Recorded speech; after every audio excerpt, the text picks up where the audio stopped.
Hello friends, मैं आपको अपना सीटेट एक्सपीरियंस बताती हूँ।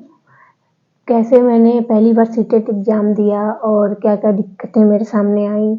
और सबसे पहले जब वो स्टार्टिंग फ़ेज़ था 2018 के बाद जब बीटीसी फाइनल हो गया, उसके बाद यूपी टेट, सीटेट बस यही दोनों था। तो कैसे करना था, कैसे हमने तैयारी की, हम सब मिलके एक साथ दिन-रात पढ़ते थे। और फिर जब एग्ज़ाम डेट नहीं आ रहा था तो हम लोग परेशान थे कि क्या किया जाए। तो ऐसे ही बस हम लोग पढ़ते थे, एग्ज़ाम जाते थे, घूमते थे, जाना-आना लगा रहता था। थोड़ी पढ़ाई जैसे एग्ज़ाम डेट अगर नहीं आई रहती है तो दिक्कत होती है, क्या पढ़ा जाए, क्या नहीं पढ़ा जाए। तो हम लोग ऐसे ही कंटिन्यूअस थोड़ा-थोड़ा पढ़ते थे। फिर ऐसे ही फिर सीटेट का नोटिफ़िकेशन आया तो हम लोग सीटेट शुरू किए तैयारी करना। फिर सीटेट के जो हम लोग की कोचिंग थी उसमें गए तो शुरू में सब कुछ अच्छा रहा। अब शुरुआती दौर है, जब तक हमने एक भी एग्ज़ाम नहीं दिए हैं तो ये रहता है कि कैसे क्या होगा, क्या करना है, पहली बार एग्ज़ाम है, कैसे दिया जाए। तो एक दिमाग में था सवाल कि अगर नहीं हुआ तो क्या होगा, फिर कैसे किया जाए कि हो जाए। सर लोग बताते थे कि बहुत कम बनता है मेरिट इसमें सीटेट में। तो एक पल के लिए हम लोग नर्वस हो गए कि क्या किया जाए कि मतलब बन जाए, पहली बार में ही हो जाए, क्योंकि हम लोग को करना था पहली बार में ही। क्योंकि बीटीसी के बाद कितना समय रुकते हम लोग, 1 साल 2 साल, 1 साल हो भी गया था करते-करते, रिज़ल्ट मिलना सब कुछ होने में 1 साल तो ऐसे ही हो गया था। फिर हम लोग सीटेट तैयारी शुरू कर दिए। एक बार सर बोले कि ऐसे नहीं हो रहा है तो आप लोग किसी को अपना कॉम्पिटिटिव बना लीजिए, किसी से आप लोग कंपटीशन करिए, अपने ही दोस्तों में ऐसे कर लीजिए, सब लोग मन में बना लीजिए। तो सब लोग अपना-अपना बनाए। तो सर ने एक बार बताया था कि मेरे पास 3 मार्कशीट है सीटेट की और मेरे पास इतनी बार क्वालिफाइड मार्कशीट है और इतनी बार मैंने इतने नंबर से पास किया है। तो अब सर के इतना तो मुझे खुद नहीं आता था, लेकिन मैंने सोचा था, मन में ऐसे बना लिया था कि मैं सर से ही कंपटीशन करूँगी। मतलब मुझे भी इतने मार्कशीट अपने पास सीटेट के रखने हैं और पहली बार में ही क्लियर कर देना है सीटेट। तो मैं मन में रख ली। लोगों ने पूछा क्या तुमने किसे बनाया, तो मैंने कहा कि मैंने किसी को बनाया नहीं, मैं बस कर रही हूँ, देखो क्या होता है।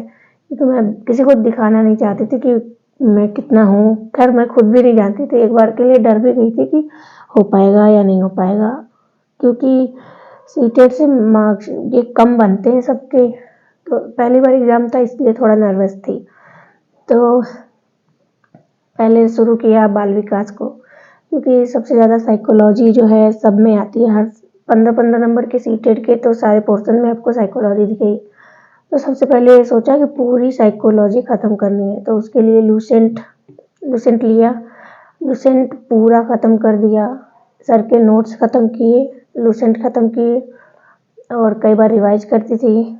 फिर एग्ज़ाम में एक बार क्या हुआ कि सर ने बोला था कि आप लोग सैटरडे का दिन है, आप सभी लोग क्वेश्चंस बना के ले आएंगे, 2-2 4-4 या 5-5 जितने हो सब लोग, क्योंकि 50-60 लोग थे कोचिंग में। तो सर ने सबको बोला था कि सब लोग क्वेश्चंस बना के लाएंगे, मैं सबके आंसर दूंगा, जैसे जो फंसते हैं। तो सबने अपना बनाया होगा। मैं गई, मैंने 20 क्वेश्चन मैं अपना बना के ले गई थी जो मेरे फंस रहे थे। तो मैंने 20 क्वेश्चन सर को दिए। तो सर पूछे किसी का है दीजिए, सभी लोग कॉपी जमा करिए, मैं रिप्लाई करूँगा। तो फिर उसके बाद सबके पास, किसी के पास नहीं थे, मेरे पास था बस। तो सर ने बस एक बात बोली कि हाँ बस इन्हीं को ही तैयारी करना है और किसी को नहीं करना है। मतलब कोई भी नहीं ले गया था बना के क्वेश्चंस।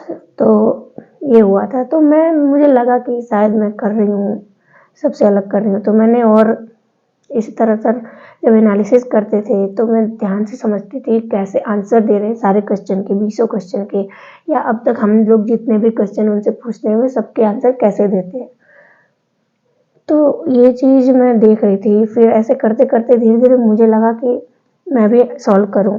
तो मेरे बाद जब मैंने क्वेश्चन बना लिया, फिर और क्लास की लोग थी, मैं दीदी बोलती थी, वो लोग क्वेश्चंस लेके आए अपना। तो सर बोले कि प्रियंका से पूछ लीजिए पहले। तो पहले मुझे बोले, तो फिर मैंने कहा मैं ट्राई करती हूँ।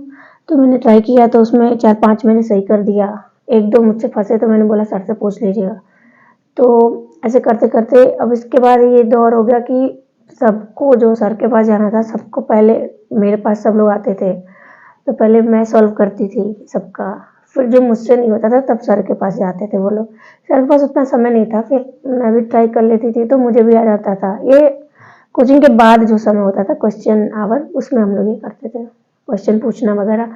फिर उसके बाद ऐसा हुआ कि लोग मुझे पर्सनली व्हाट्सएप पे क्वेश्चन भेजते थे, मेरी फ्रेंड सब व्हाट्सएप पे फ़ोटो खींच के भेजती थी क्वेश्चन की, कहती थी ये इसका आंसर तुम्हें पता है तो बताओ। तो मैं ट्राई करती थी 1-2, मैं बोलती थी ये हो सकता है, फिर वो लोग मुझसे पूछती थी, फिर सर से पूछती थी, तो कई बार आंसर मैच हो जाते थे। फिर अब ऐसा हो गया कि मैं क्वेश्चन देख के भी मतलब अब समझ जाती हूँ कि यही इसका उत्तर होगा। ये चीज़ एक दिन का नहीं है, ये पढ़ते पढ़ते हुआ। मतलब मैंने लूसेंट में जितने क्वेश्चन थे सारे मैंने ख़त्म किए हैं, मैंने सब पे वर्क किया है। लूसेंट के बाद अरिहंत, लूसेंट ख़त्म करने के बाद मैंने अरिहंत उठाया, मतलब हिंदी का लूसेंट, संस्कृत का लूसेंट, साइकोलॉजी का लूसेंट। उसके बाद फिर मैंने अरिहंत लिया, सभी कलेक्शन सभी, उसमें जितने क्वेश्चंस थे।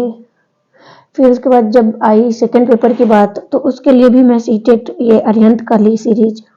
इसमें क्या है, सारे क्वेश्चन भी मिल जाते हैं, टॉपिक भी मिल जाते हैं, तो सब एक जगह आपको ये हेल्प हो जाती है। इसमें क्वेश्चन और आपको एग्जाम में प्रीवियस ईयर आया हुआ पेपर्स वो सारे आ जाते हैं। तो अरिहंत बेस्ट है, और लूसेंट तो आपको पढ़ना ही है। बिना लूसेंट के यूपी टेट और सी टेट दोनों में से कोई नहीं हो सकता। तो लूसेंट सबके लिए अनिवार्य है, एनसीईआरटी की रहती है, उससे सारे क्वेश्चन आते हैं।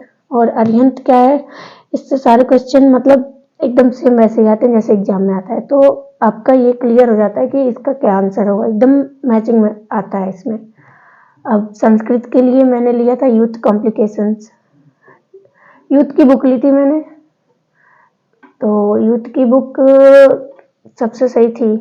एक और बुक थी, मुझे याद नहीं आ रहा है, और मैं वीडियो देखती थी वो गंगा चैनल, उनका पंडित जी ने सारा रटा दिया सब कुछ। तो मैंने संस्कृत लिया था, हिंदी नहीं ली, इंग्लिश इसलिए नहीं ली क्योंकि मुझे दोनों पढ़ना पड़ता है। ऐसे क्या था, मुझे बस एक विषय पढ़ी, संस्कृत पढ़ ली तो हिंदी हो गया, हिंदी पढ़ ली संस्कृत हो गया, तो उसको पढ़ना ही नहीं था मुझे, बस ये बाल विकास पढ़ना था और मैथ भी नहीं पढ़ना था। ये पर्यावरण अध्ययन देख लिया थोड़ा बहुत, बस हो गया। तो इस तरह से मैंने पहली बार दिया था जब, तो मेरे 90 नंबर आए थे, 90-91 दोनों में, आसपास ही आया था। फिर दूसरी बार ऐसे ही लगभग ऐसे ही आया था। जो तीसरी बार दिया था इसमें 111 आया था, 102 आया था ये।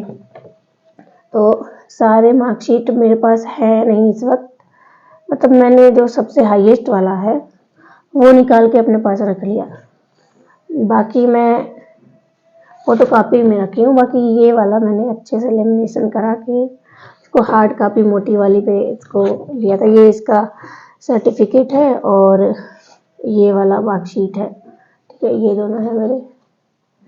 तो ऐसे करके मेरे पास कम से कम 3 हो गए। फिर जब मैं लास्ट वाला दे रही थी तो मेरे भैया ने बोला कि इतने एग्जाम्स दे चुकी है और ये मतलब बार बार एग्जाम देने क्या मतलब, जब एक बार ही फाइनल है तो वो ही बार बार मुझे ले जाते थे एग्जाम दिलाने, तो उन्हें दिक्कत होती थी। फिर मैंने कहा अच्छा चलो जाने दो, नहीं तो मैं एग्जाम इसलिए देती थी कि मैं जब जानती थी मेरी कोई फ्रेंड देने जा रही है, इस बार भरी है, तो मैं फिर से भरती थी, मैं उसको दिखाने के लिए भरती थी कि मेरा देखो तुमसे ज़्यादा आएगा। अब ऐसे ही बस अच्छा लगता था तो मैं कई देती थी, सीटेट का जितना भी आता था। फिर उसके बाद ये वाली फाइनल है। इसके बाद मैंने बनाया था कि मैं 125 लाऊंगी, और ऐसा सोच के मैंने सीटेट एक बार और देना चाहा, लेकिन फिर कोरोना आ गया, उसके बाद से फिर छोड़ दिया मैंने। फिर इसमें 69,000 में हो गया, तो इसके बाद फिर नहीं दिया सीटेट। तो ये था। फिर मैं आपको बताऊंगी यूपी टेट का और रिटन एग्ज़ाम का कैसे तैयारी किया था। अभी के लिए इतना ही। तो आप सीटेट और सीटेट के लिए अरिहंत बेस्ट है, यूथ है, और इसके साथ साथ लुसेंट मोस्ट इम्पॉर्टेंट। तो मिलते हैं, धन्यवाद।